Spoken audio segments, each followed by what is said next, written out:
Hello, thank you for joining me on the Radiant Life Project. I have gotten so many questions lately about my process as an author, the publishing process, how to make psychological self help accessible through writing.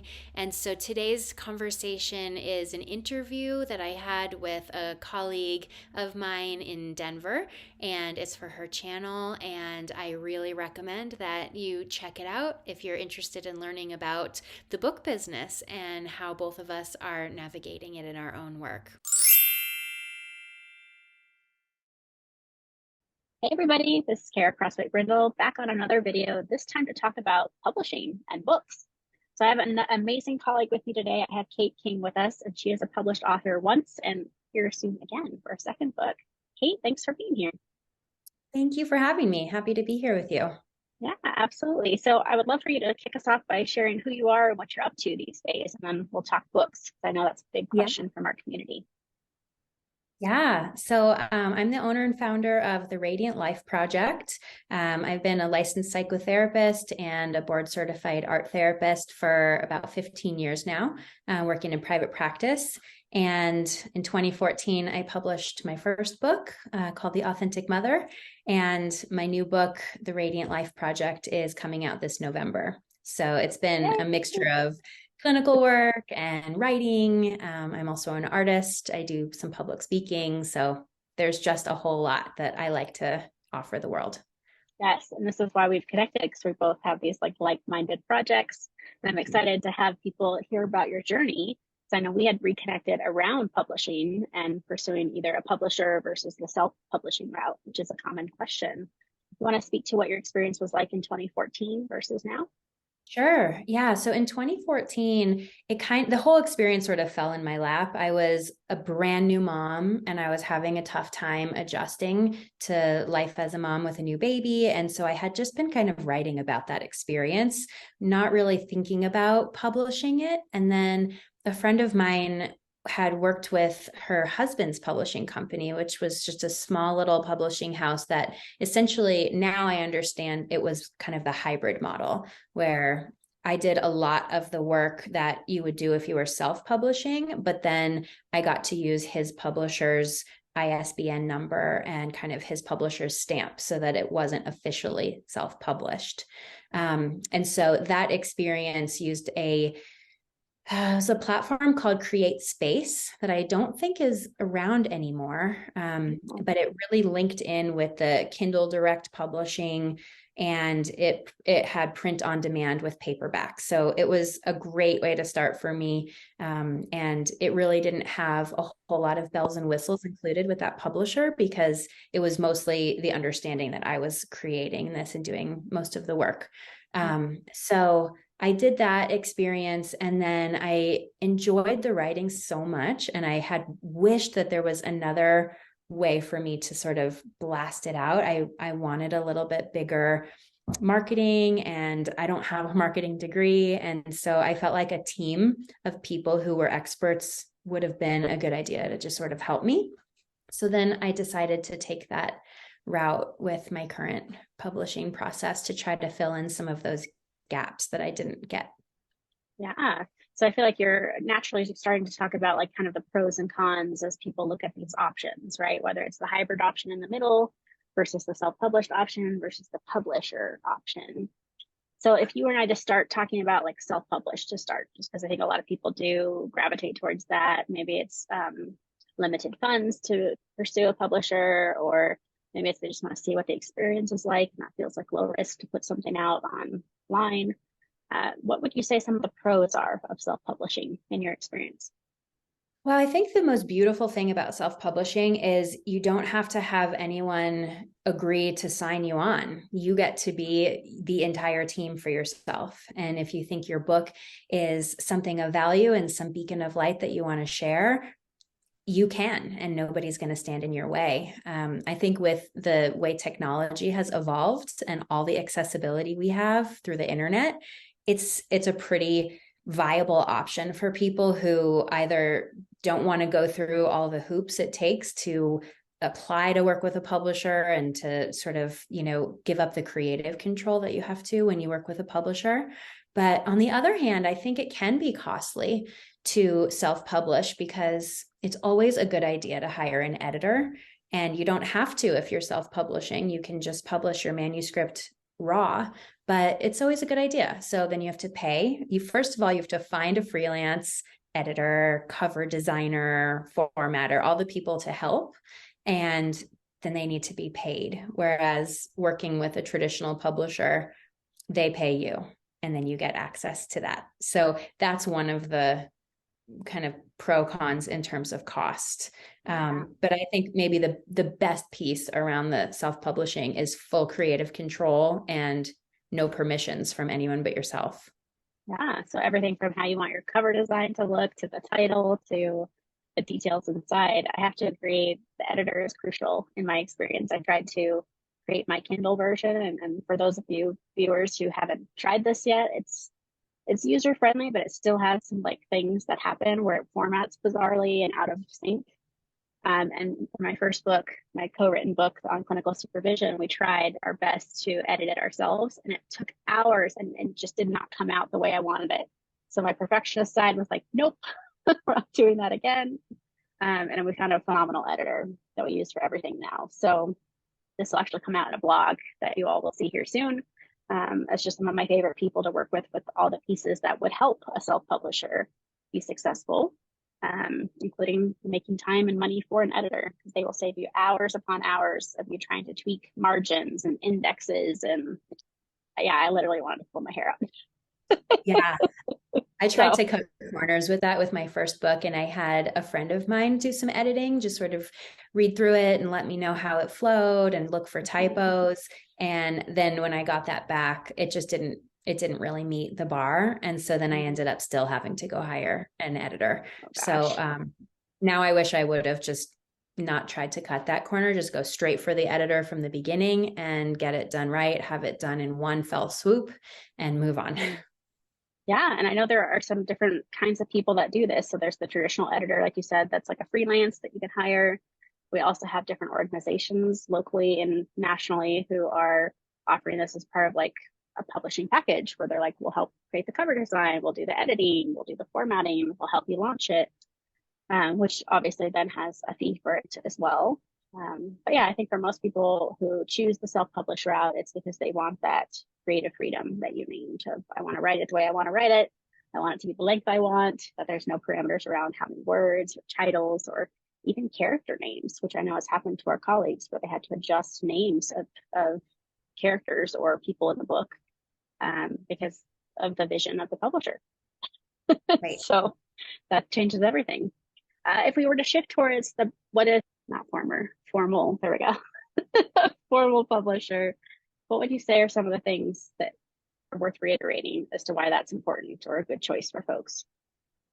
Well, I think that some people have in their mind this, there's like a validity that comes with when you're working with a traditional publishing house. I don't actually know how true that narrative is. I think that's a lot of buildup that people put, like, I'm not a real author unless I work for HarperCollins or Penguin, something like that. And so I think it's a good invitation to look at yourself and what you're bringing into your process in terms of expectations, narratives, pressures about self-worth, or some imposter syndrome stuff. It's always a good opportunity to do your own work. However, with that being said, working with a traditional publishing house, so far for me, it's been really a great experience. First of all, it is completely no cost to me. In fact, I got paid. I got an advance. So that's been really great. I also trust that the team, the traditional publishing house has kind of compiled, is filled with experts who really know their trade. So for example, just this week, I ended up getting 5 different possible cover designs for the book. And I'm an artist, so I probably could have designed my own cover. I did that with my first one, but it was just really neat to see this from a group of graphic designers who designed book covers exclusively all day long, year after year. It just felt really neat to be exposed to that expertise. So things like that, I think, are really beneficial. Also, there are distribution channels that publishers have that are just built over their connections with different bookstores, different magazines. They just have more connections because they're larger than I am as a single author. They have years and years in the industry and all the connections that go with it. And they have connections if you want to hire additional support. For example, I'm going to probably hire an independent PR specialist to help me with marketing. And so they gave me a list of vetted PR specialists who they've worked with, who they trust. And so it just makes the legwork a little shorter on my end because I can trust that process from them. Yeah, I love sharing this experience. I know that obviously for our viewers, the disclaimer is each publisher is different in what they offer, whether it's in advance or not. Contracts, of course, will outline all of these things. But yes, I think you and I both can agree that we pursued a publisher or agreed to a contract with a publisher because it would serve our needs for connections and marketing and reach, because we believe there's something in our books that is of worth for others to see or hear or read. So yeah, I appreciate how you started this by saying, like, if it's about self-worth, and I've heard this from our colleagues of, like, you've made it when you've been published by a particular publisher, that's the goal. In the same vein as someone saying, like, you've made it if you've done a TED talk, like we just hold it to a certain standard. And so I love that you named, like, let's take a look at that, make sure that that's not the only agenda, because there's probably a lot of things to consider when you pick a publisher, even to the point of putting out proposals, So everything from, is it a publisher that meets your audience that you want to reach? Is it because they're well known? Is it because they're local? Is it because they allow their authors creative freedom? There's probably all sorts of reasons that people pick the publishers that they do. And I know several of our colleagues have put out proposals to multiple publishers for that reason, to kind of see how it would play out. So yeah, I mean, is this in alignment with kind of your thoughts and the experience you've had so far? Yes, I was shocked by the proposal process because with my first book, I didn't have that because it was just a friend of mine making this connection for me. So I did not know that publishers require a proposal that takes 4 to 6 months to really write well and is like 80 to 100 pages of written. It's a complete and comprehensive business plan for your book. And I just had no idea. So that was a really great learning process for me. I actually hired an author coach along the way because I realized I was a little out of my depth and I didn't want to wing it. So I felt like that was money well spent and time well spent. And the proposal is just really, really detailed. And you can create a proposal that can be kind of molded and cut and pasted for various publishers, but different publishers have specific questions that they want to know that may differ from others. So on a publisher's website, if you scroll down to the very bottom to the footnotes section, there's usually a link for submissions or like how to submit your manuscript. And so if you click on that link, it tells you what they want you to submit. And some of them want you to include a couple of chapters. Some of them don't. Some of them want just a 1-page query. Others want the full proposal. So it's really important to not send them something they don't want and to be really conscientious about only providing what they ask for, because they're busy and they receive so many submissions. They don't want to read more than they want to read. And some publishers will say, even on that page, that you can submit and they may never get back to you. So they'll get back to you if it's a yes. And if you haven't heard from them in 3 months, you can assume it's a no, where other publishers will get back to you either way, which I personally really appreciate, just to sort of close the loop. But I don't think it's a universal expectation. So, and then the hybrid publishing track, which is somewhere between self-publishing and traditional publishing, it has its own proposal process, but it's shorter. And a hybrid publisher is more likely to take on your book because you pay them up front. And so it's kind of like what you were saying in the beginning, where they provide editorial, marketing, graphic design, all of these to help you launch your book, but it doesn't have the structure of a traditional publishing house. And so those can be $7,000 to $10,000 to get your book written. That's probably your most expensive route, but it comes with all of those benefits. And that proposal process is shorter. It's just a couple of pages instead of 80 pages. Right. Big difference there. Yes. So I also think it depends on each person. How much time do you have to submit your book? You know, if you're working a full job, if you're a parent, if you're caring for your elderly grandmother, like you just may not have time to do one of these really in-depth proposals. So self-publishing or hybrid publishing might be the most effective. Whereas for me, I happened to be on sabbatical from my private practice while I was writing that proposal. So writing that proposal ended up being my job, and I had the time and space to do it. So I think it's important to factor that in too.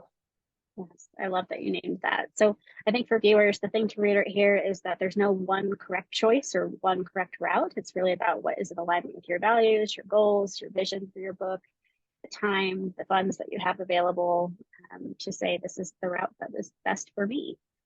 Knowing that each publisher has a different expectation of the proposal process, a different expectation of the contract, advance or no advance, like all sorts of components here that we can go into the weeds in, but we're not going to today. So this just gives you probably more questions than even just the answers we provided. It probably led to some more questions as viewers of this video. But I know that Kate and I are both willing to talk about our experience, and we also have the connections now to say, like, here's a book coach, or here's an editor, or here's somebody that we've enjoyed working with, if that would help you in your journey. Any last thoughts, Kate, for our audience today? Just one more from my experience. I had a couple of people in my life who were published authors or who worked in the publishing industry. So I reached out to them early on to ask if they had connections for me or advice. And even though that's generally a good thing to do, I would not recommend doing it, because the feedback that I got from these people was essentially, you're not going to get published by a traditional publishing house unless you have hundreds of thousands of followers, unless you have this huge platform. Like, they're not looking for unknown names.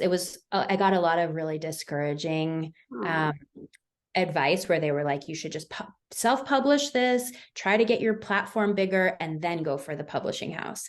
And I just want everyone out there to know that you and I are both examples of people who we're not celebrities, and we still landed with really wonderful publishers. So I think you have to just believe in yourself and not be looking in the reflections of other people who in your mind have made it for their approval, or, you know, I just think sometimes you got to steer your own ship and just stay focused on your own project.